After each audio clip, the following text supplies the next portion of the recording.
The kneading process generates heat which softens the rubber, making it easier to form into dough. The kneader spits out rubber dough chunks. Next, a giant rolling pin transforms the dough into wide, thin pieces. He slices the strips and bundles them.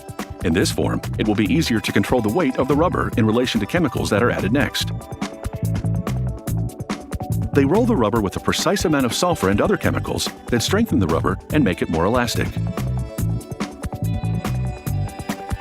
They then roll the rubber very thin. A worker twists and cuts it into small bundles that fit into the opening of an extruding machine. It forces the still warm and malleable rubber through dies to shape it into long, hollow tubes. The extruder injects air and talcum powder into the tubes to keep the walls from collapsing and sticking together while warm.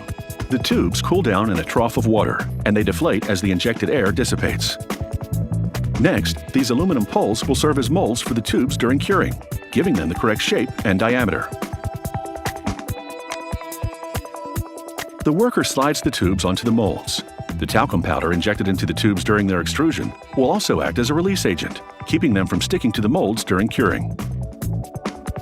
They load the tubes into a steam oven, and the intense heat vulcanizes the rubber to boost its tensile strength and elasticity. Out of the oven, workers inject air between the tubes and the molds, making it easier to peel the now vulcanized tubes off.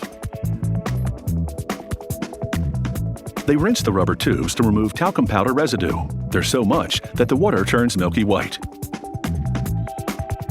They hang the rubber tubes to drain away some of the water. By the time they're ready to cut, they're a bit too dry, so a worker splashes water onto them. With the tubes moistened, the next operation will run more smoothly. He feeds several tubes at once to a rotating blade which carves them. This creates elastic bands that are exactly the same width.